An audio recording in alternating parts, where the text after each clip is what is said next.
Hello everyone, welcome to our analog electronics tutorial session 1. In this session, we will see how we can determine the polarity of the voltage with respect to current. We have taken a resistor and randomly assigned plus and minus sign. The rule is simple to determine the polarity of the voltage. If the current is entering through this direction, or we can say if the current is entering through the positive sign, we say it's a voltage drop, and voltage drop is always negative. On the other hand, if the current is entering through this direction, or we can say if the current is entering through the negative sign, we say it's a voltage rise.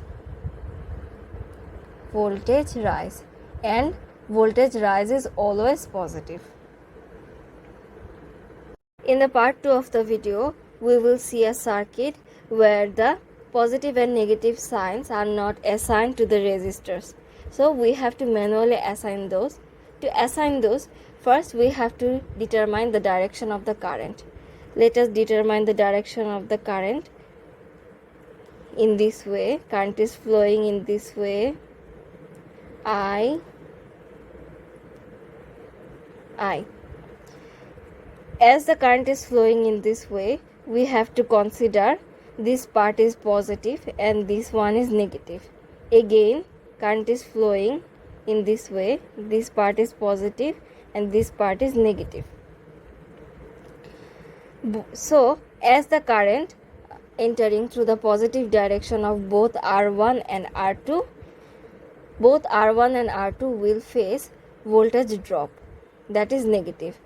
On the other hand, for V, current is entering through the negative direction of it. So the voltage polarity will be positive as we experience a voltage rise. Now, what if the direction of the current is opposite to the previous direction of the current? Let us consider the current is flowing in this way. I. Again, we have to apply the same rule. If the current is flowing in this way, this part will be positive and this part will be negative. Same for R1, this part will be positive and this part will be negative. In this way, we can determine the polarities of the voltage with given the positive and negative sign and without the signs given. If you like this video, hit the subscribe button and give it a thumbs up and share with your friends. Thank you all.